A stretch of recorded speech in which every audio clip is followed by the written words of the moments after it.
The massive alien warships appeared at the edge of Earth's solar system like dark metal sharks smelling blood in the water. Commander Krell Nath stood on the bridge of his flagship, the Dominion's Edge, watching his tactical screen show 12 powerful vessels moving into attack formation. His species, the Vorthak, had been conquering worlds for centuries, and this small blue planet looked like an easy target. "Sir, our scouts have finished studying the third planet," reported his intelligence officer, clicking his claws against the control panel. "The humans are very primitive. They still use chemical rockets to reach space. Their weapons are mostly nuclear bombs and metal bullets. They haven't even learned how to travel faster than light." Krell Nath's 4 eyes gleamed with satisfaction. The neutral zone had kept different alien species separated for 300 years, but the Vorthak collective needed new worlds to control. These humans seemed perfect for conquest, advanced enough to be useful as workers but too weak to fight back effectively. "Set up observation posts on their outer moons," he ordered. "I want to know everything about their military before we attack. This conquest should take less than 1 of their weeks." What Commander Krell Nath did not know was that deep inside a mountain on Earth, Admiral Lee J. Ho was already studying detailed pictures of the alien fleet. The Terran Defense Coalition had been watching and waiting for this day since humans first built spaceships. Hidden sensors throughout the solar system had been tracking the Vorthak ships since they crossed into human space. "Admiral, we count 12 enemy vessels," reported Captain Park Min-ho from his station. "They're clearly here to attack us. All ships are armed with plasma weapons and energy shields." Admiral Lee remained calm as he activated Earth's secret communication network. Within minutes, defense stations hidden throughout the solar system began powering up. These stations had been disguised as research platforms and weather satellites for decades, waiting for the day when aliens would finally discover Earth. "Contact Admiral Kim Sora's fleet," he ordered. "Tell her it's time to test our preparations. Also, inform Dr. Yoon Hai-jin that we need him ready for diplomatic contact within the hour." The aliens had made their first big mistake by thinking humans were helpless. They were about to learn that Earth had been preparing for this moment for a very long time. On Europa, one of Jupiter's moons, the Vorthak began building their forward base. They set up powerful scanners to study Earth's defenses and started planning their attack routes. The alien soldiers worked quickly, confident that the primitive humans posed no real threat to their advanced technology. But buried deep in Europa's ice, automated systems that had waited for years began activating. Every movement the aliens made, every weapon they positioned, every communication they sent was being recorded and transmitted back to Earth. The humans had prepared for this invasion long before it began. Captain Oh Sung-min monitored the alien activities from his command post on Luna, Earth's moon. "Sir, the enemy has established 3 main bases on Europa and Titan. They're conducting detailed scans of our orbital defenses." "Let them scan," Admiral Lee replied with a slight smile. "They're only seeing what we want them to see. Our real weapons remain hidden." The Vorthak scouts reported back to their commander with growing confidence. Earth's defenses looked pathetic by galactic standards. A few small space stations, some primitive satellites, and what appeared to be chemical-powered missiles. The humans had spread across their solar system, but their technology seemed hundreds of years behind Vorthak capabilities. "Commander, the human military appears to be centered around their home planet," the scout leader reported. "They have some small bases on their moon and Mars, but nothing that could threaten our fleet. Their largest weapons are nuclear missiles that move very slowly." Krell Nath studied the tactical reports with satisfaction. "Excellent. Begin final preparations for invasion. We'll demonstrate Vorthak power to these primitives, then offer them the choice between surrender and destruction." What the aliens didn't realize was that every scan they made, every probe they sent, and every communication they transmitted was being carefully analyzed by human intelligence. Earth's computers were building detailed maps of Vorthak technology, identifying weaknesses, and planning countermeasures. Dr. Yoon Hai-jin reviewed the alien ship designs from his secure bunker. Their shields are strong against energy weapons, but they seem to have never encountered quantum-level attacks. Their armor is thick but designed for conventional space warfare. "Good," Admiral Lee responded. "Are our diplomatic protocols ready?" "Yes, sir. If they're willing to talk, we'll give them one chance to leave peacefully. If not, Dr. Yoon gestured toward the weapon system displays. Our quantum disintegration platforms are fully charged and ready. The trap was being set perfectly. The Vorthak believed they were the hunters, studying weak prey before an easy kill. They had no idea that Earth had been preparing for this exact scenario for generations, that human engineers had spent decades building weapons specifically designed to fight alien invaders. As the alien fleet moved closer to Earth, automated defense systems throughout the solar system completed their targeting calculations. Hidden weapons platforms adjusted their positions, and sleeper agents on distant worlds prepared to activate. The Vorthak had crossed the boundary into human space, but they would soon discover that some boundaries existed for very good reasons. The hunters were about to become the hunted, and Earth was ready to teach the galaxy a lesson it would never forget. The human ship that approached the Vorthak fleet looked like a piece of space junk compared to the sleek alien warships. Its hull was covered with ugly metal patches and crude welding marks. The vessel moved slowly, using what appeared to be basic chemical thrusters that left visible exhaust trails. Commander Krell Nath watched it approach on his main screen and felt amused by its primitive appearance. "Sir, the human vessel is asking permission to dock with our ship," reported his communications officer. "They say they have a diplomat on board who wants to talk." Krellnath's mandibles clicked together in what passed for Vorthak laughter. "How interesting. These primitives want to negotiate before we even attack them. Very well. Let's see what they have to say. Perhaps we can end this without wasting ammunition." An hour later, Dr. Yoon Hae-jin stepped into the alien flagship's docking bay. The human diplomat was tall and calm, wearing a simple dark blue uniform. Behind him walked two escorts, Lieutenant Han Ye-jin and Sergeant Cho Min-sik. They carried no visible weapons and moved with quiet confidence that surprised the Vorthak guards. The meeting took place in the ship's main command center, where Commander Krellnath sat on his elevated throne surrounded by his senior officers. The room was filled with alien technology that hummed and glowed with strange colors. Translation devices allowed both species to understand each other perfectly. Dr. Yoon wasted no time with small talk. "Commander Krellnath, your fleet has broken the neutral zone laws that have kept peace in this galaxy for centuries. Earth formally requests that you withdraw your ships immediately and return to your own territory." The entire command center erupted in harsh alien sounds that served as Vorthak laughter. The officers pointed at the human diplomat and made mocking gestures. Commander Krellnath leaned forward in his throne, his four eyes glowing with amusement. "Dr. Yoon, you represent a species that uses exploding chemicals to reach space. Your soldiers fight with metal bullets while we have plasma cannons. Your request is noted and completely ignored. Earth now belongs to the Vorthak Collective, and any resistance will only make your integration more painful." Dr. Yoon reached into a small pouch on his belt and pulled out a crystal device about the size of his hand. He pressed a button, and suddenly a three-dimensional image appeared floating in the air between him and the alien commander. The image showed the Vorthak homeworld from orbit, with perfect clarity and detail. "This picture was taken 4 minutes ago," Dr. Yoon said in the same calm voice. "Earth has observation platforms around all collective worlds. We know the location of your military bases, your shipyards, and your training academies where your children study." The laughter stopped immediately. Krellnath's officers exchanged worried looks as they realized what this meant. If the humans could take pictures of their homeworld, they could also attack it. "You have exactly 72 hours to begin moving your fleet back across the neutral zone," Dr. Yoon continued. "If you refuse, Earth will respond with immediate and overwhelming force." Commander Krellnath tried to regain his confidence. "You're bluffing, human. Your primitive technology cannot threaten the might of the collective. We have shields that can stop any weapon you possess."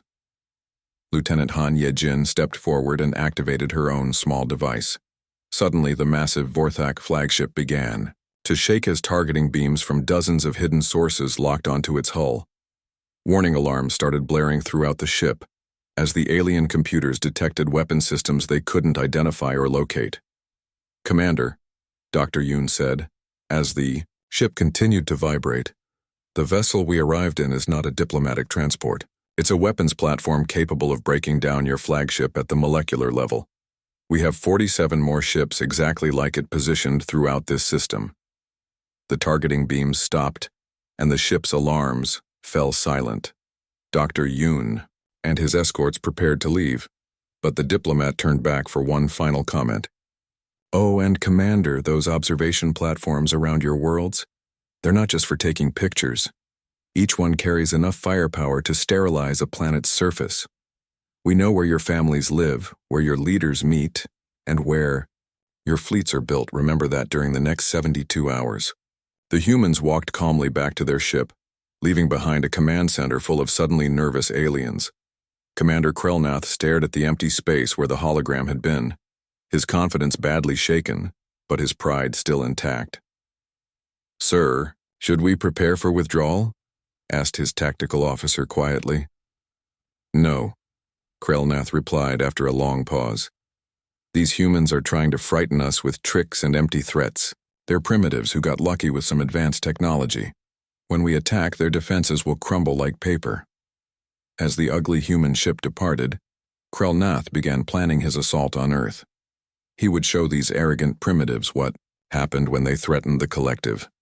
His plasma cannons would burn their cities, and his soldiers would teach them proper respect for their superiors. What he didn't know was that every word spoken in his command center had been recorded by microscopic devices the humans had left behind. Admiral Lee Jae-ho was already reviewing the conversation and preparing Earth's response. The aliens had been given their warning. Now they would discover what happened when that warning was ignored. Exactly 72 hours after Dr. Yoon's warning, something impossible happened in the outer solar system. 3 Vorthak scout ships were patrolling near Neptune when they simply vanished. There were no explosions, no bright flashes, no debris floating in space. 1 second the ships were there on all sensors, and the next second they had completely disappeared, leaving only empty space and slowly expanding clouds of glowing particles. Commander Krelnath stared at his tactical display in shock. His bridge crew ran diagnostic checks on their equipment, certain that their sensors had malfunctioned, but the readings were clear. 3 fully armed Vorthak warships had been reduced to their basic atoms in an instant. "Sir, I'm detecting massive quantum energy signatures at the target coordinates," his science officer reported with a trembling voice. "Whatever weapon the humans used, it appears to have broken apart our ships at the smallest possible level. The molecular bonds that held the ships together were simply turned off." Before Krelnath could respond, his main communication screen activated without his permission. The image of a human woman appeared. She looked to be in her 50s, with gray hair and cold, calculating eyes that had seen many battles. "Commander Krelnath," she said in perfect Vorthak language. "I am Admiral Kim Sora of the Terran Defense Coalition. What you just witnessed was Earth demonstrating restraint. We targeted only 3 of your smallest ships and gave your crews time to evacuate first." The alien commander's 4 eyes widened in surprise. You let them escape?" "We are not monsters, Commander. Your scouts are currently in escape pods heading for your main fleet. They will arrive in approximately 6 hours with sensor recordings of what happened to their ships." Admiral Kim's expression grew harder. "You now have 24 hours to begin withdrawal procedures, or we will stop being gentle and start targeting your fleet formations." The transmission ended before Krelnath could reply. Around him, his officers waited for orders, their earlier confidence replaced by fear and confusion. The commander's claws scratched against his throne as he tried to process what he had seen. "All ships prepare for immediate attack on the human homeworld," he commanded. "We'll show these primitives what happens when they threaten the collective. Ready all plasma cannons and charge the shield generators to maximum power." The Vorthak fleet moved into attack formation, 11 powerful warships heading directly toward Earth. Their weapons glowed with deadly energy, and their shields shimmered like soap bubbles around each vessel. This would be their moment of victory. They would overwhelm the humans with pure firepower and settle this conflict quickly. As they approached Earth's orbital space, the solar system suddenly came alive around them. Space itself seemed to fill with invisible enemies as hidden defense platforms throughout the system activated simultaneously. Quantum disintegration beams lanced out from positions the aliens couldn't see, couldn't detect, and couldn't defend against. The first ship to die was the stalwart Victory. Its thick armor plating simply began to dissolve as the molecular bonds holding it together were severed by weapons that worked at the quantum level. The crew had just enough time to scream before their ship became a cloud of glowing dust. The Flood Spear followed seconds later, its powerful shields useless against weapons that attacked matter itself rather than energy. Then the Conquest Dawn suffered the same fate, its hull unraveling like a sweater with a pulled thread. From her command center buried deep inside Earth's moon, Admiral Kim So-ra watched the destruction with professional calm. Her tactical displays showed each enemy ship being systematically destroyed by weapons platforms the aliens had never detected. "Captain Oh Sung-min, maintain firing sequence," she ordered. "Target the command vessel last. I want survivors to carry word back to their leaders." "Understood, Admiral. All quantum disintegration platforms report optimal targeting solutions." One by one, the pride of the Vorthak fleet was erased from existence. The aliens tried desperately to fight back, firing their plasma cannons at empty space and launching missiles that found no targets. Their sensors couldn't locate the human weapons, and their shields couldn't stop attacks that bypassed energy barriers entirely. Within 18 minutes, 10 of the 11 Vorthak ships had been completely destroyed. Only Commander Krell Nath's flagship remained, hanging alone in space surrounded by the expanding particle clouds that had once been his fleet. His shields flickered weakly as dozens of targeting systems painted his hull with weapon locks he couldn't see. "Sir, we're receiving a transmission from the human homeworld," his communications officer reported quietly. Admiral Kim So-ra appeared on the main screen again, her expression unchanged. "Commander, you have witnessed what happens when humans are forced to defend themselves. Your fleet has been destroyed by weapons you cannot see, cannot understand, and cannot fight. Your species has exactly one opportunity to avoid complete extinction." Krellnath found his voice at last. What do you want?" "Send a message to your leaders. Tell them that Earth possesses weapons that can reduce their entire civilization to dust. Tell them that we have been watching collective space for decades, and we know the location of every world, every base, every ship. Tell them that the neutral zone exists for their protection, not ours."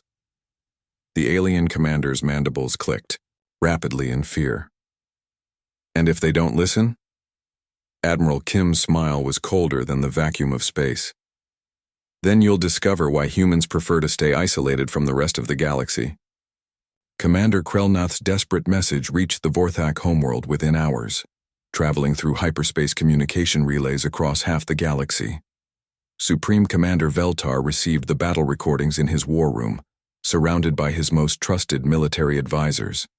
The holographic display showed the complete destruction of the invasion fleet, and the alien leader watched in stunned silence as ship after ship simply dissolved into glowing particles. "This cannot be real," Veltar declared, his voice shaking with rage and disbelief. "These humans were supposed to be primitives. Our intelligence report said they barely had chemical rockets. How do they possess weapons that can destroy matter at the quantum level?" His chief intelligence officer examined the sensor data with growing alarm. "Supreme Commander, the evidence is undeniable.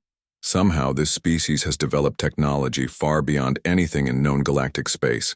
Their weapons bypassed our shields completely and attacked our ships at the molecular level." Veltar's decision was swift and driven by fury.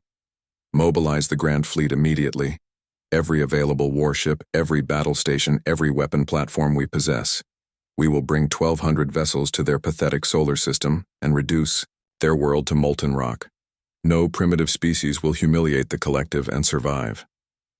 What Supreme Commander Veltar did not know was that humans had been secretly listening to every Vorthak communication for over 40 years. Deep beneath the city of Seoul, President No Jong-ho received the intercepted military orders within minutes of their transmission. The human leader sat in an emergency meeting with his top commanders, studying intelligence reports that showed the true scale of the alien response. "Admiral Lee, they're sending everything they have," President No said grimly, pointing to the tactical displays. 1,200 warships plus support vessels and mobile weapon platforms. This isn't just revenge. They want to completely destroy us. Admiral Lee J-Ho studied the alien fleet compositions with the calm precision that had made him Earth's supreme military commander. Sir, Operation Eternal Vigil has been prepared for this exact scenario for over 20 years. If we're going to act, it must be now, before their fleet can organize and coordinate their attack. The President stared at the classified operation files for a long moment. Admiral, you're talking about preemptive strikes against their entire civilization. Once we start this, there's no going back. With respect, sir, they made that choice when they decided to mobilize for genocide, Admiral Lee replied. We can defend our solar system against 1,200 ships, but more will come. The only way to protect Earth is to ensure no more fleets can be built. President No nodded slowly, the weight of the decision visible on his face. Do it. May history judge us for what we're about to unleash. Across Vorthak space, objects that had drifted unnoticed for decades suddenly revealed their true nature. Asteroid mining platforms shed their disguises to reveal massive weapon arrays. Deep space research stations activated military-grade quantum reactors. Commercial cargo vessels that had carried trade goods for years opened hidden weapon bays, containing planet-killing armaments. The Vorthak's 1,200 warships never had a chance to leave their home systems. Earth's sleeper fleet had been positioned with mathematical precision over the course of 50 years, and when Operation Eternal Vigil began, it struck with surgical devastation that defied belief. On the Vorthak homeworld, Supreme Commander Veltar watched in horror as his orbital shipyard simply vanished, consumed by weapons that converted matter directly into energy. Military academies where young Vorthak learned to fight disappeared in brilliant flashes. Fleet bases that had taken centuries to build were erased in seconds. How long have they been among us? He whispered, watching his civilization's military infrastructure disappear before his eyes. His aide could only stare at the destruction with growing terror. Sir, based on the positioning data from our surviving sensors, some of these weapon platforms have been in place for over 50 years. They've been planning this specific attack since before most of our officers were born. The humans hadn't just been preparing for war. They had been methodically planning the complete military defeat of the Vorthak Collective for half a century. Every trade route, every military installation, every strategic resource had been cataloged and targeted with terrifying efficiency. Captain Park Min-ho coordinated the massive operation from his command post on Luna. Admiral, Phase 1 is complete. All major collective military installations have been neutralized. Their orbital shipyards, weapons factories, and training facilities no longer exist. Confirmed, Admiral Lee replied, watching status reports flow in from across enemy space. Begin Phase 2, target their remaining fleet elements and communication networks. Within 6 hours, the Vorthak Collective had been reduced from a mighty galactic empire to scattered groups of refugees. Their military was gone, their leadership was dead, and their ability to build new weapons had been completely destroyed. Meanwhile, Commander Krelnath's damaged flagship found itself trapped in the human solar system as quantum mines activated along every possible escape route. His navigation computers couldn't find a single hyperspace lane that wasn't blocked by weapons that could destroy his ship instantly. Commander, we're detecting massive quantum disturbances along all jump points, his surviving navigator reported. The humans have sealed off every exit from this system. We're trapped. Krelnath stared at his tactical displays, finally understanding the true scope of human capabilities. They hadn't just defeated his fleet. They had simultaneously destroyed his entire civilization while preventing any survivors from escaping to warn others. The humans had turned warfare itself into a precise science, and the Vorthak had been completely outmatched from the very beginning. 6 months had passed since the brief, devastating war that historians would later call the Sol conflict. The galaxy had grown eerily quiet as news of the Vorthak Collective's complete destruction spread among the surviving alien civilizations. What had once been a mighty empire controlling 47 star systems and commanding fleets that terrorized dozens of species no longer existed as anything more than scattered refugees hiding in the dark spaces between stars. Commander Krelnath sat alone on the bridge of his crippled flagship, the last functional Vorthak vessel in known space. His crew was dead, his empire was ash, and his people were scattered across the galaxy like leaves in a storm. The once proud warrior had lost everything: his fleet, his homeworld, and his faith in Vorthak superiority. The communication array activated one final time, and Admiral Kim So-Ra's image appeared on the main screen. She looked older now, more tired, with the weight of difficult decisions etched into her features. But her eyes remained sharp and unforgiving as she studied the broken alien commander. "Commander Krelnath," she said, in perfect Vorthak language, "I am Admiral Kim So-Ra of the Terran Defense Coalition. This will be our final communication." Krelnath said nothing. His mandibles had stopped clicking, his claws no longer scratched at his throne. There was nothing left to say, and no pride left to defend. "I want you to understand something before you carry word to whatever remains of your people," Admiral Kim continued, her voice steady and calm. "Earth achieved faster than light travel over 300 years ago. We developed quantum communication 400 years ago.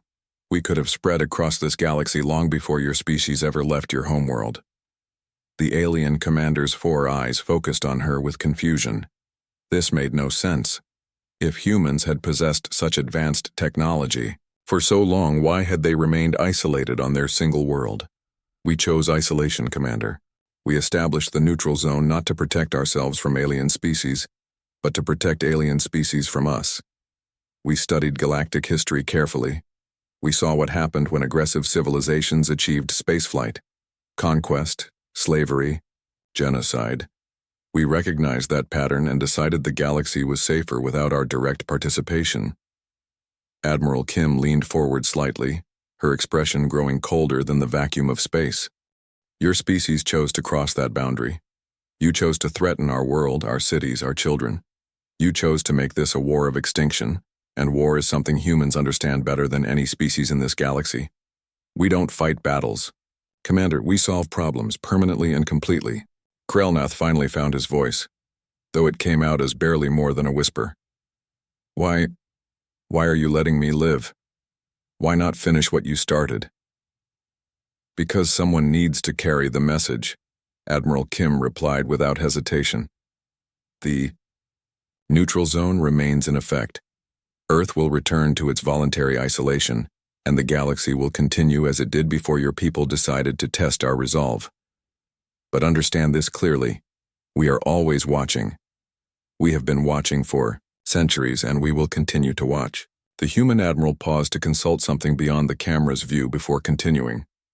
"Your ship's navigation systems have been repaired sufficiently for one hyperspace jump. There is a small colony of Vorthak survivors in the Kepler 442 system. Refugees who surrendered early in the conflict and were spared. You may join them if you choose. Live quietly, raise families, learn what it means to be peaceful. Your species has earned a second chance it doesn't deserve." Krelnath's voice cracked as he asked the question that haunted his dreams. "And if we rebuild? If we seek revenge for what you did to our people?" Admiral Kim's smile held no warmth, only the cold certainty of someone who had seen the true depths of human military capability. "Commander, we reduced your entire civilization to scattered refugees in less than 6 hours. We did it with weapon platforms you never detected, using technology you still can't comprehend, following battle plans we made before your grandfather was born. We accomplished this while fighting a defensive war from a single solar system." She leaned back in her chair, her expression becoming almost casual. "If your people choose to rebuild for revenge rather than redemption, if they decide to test human resolve a second time, we will ensure there is no third chance. The next time, there will be no survivors to carry messages, no refugees to remember what the Vorthak Collective once was." The communication terminated, leaving Krelnath alone with his shattered dreams and the terrible knowledge of what his people had awakened. His ship's engines, mysteriously repaired by human technology he couldn't understand, hummed to life with power he had never heard before. As his vessel limped away from the Sol system toward the distant colony of survivors, Krelnath saw something that would appear in his nightmares forever. The boundary markers of the neutral zone had been updated with a simple message broadcast in every known galactic language. They crossed the boundary. Earth made sure they never returned. Behind him, Earth settled back into its chosen isolation. Admiral Kim Sora returned to monitoring galactic communications. Admiral Lee Jae-ho began deactivating the war fleets, and Dr. Yoon Hae-jin filed his final diplomatic report on the conflict. Humanity resumed its long watch over a galaxy that had learned, once again, why some boundaries should never be crossed. The lesson had been taught with devastating clarity, and the teachers returned to their quiet observation of students who now understood the true meaning of restraint.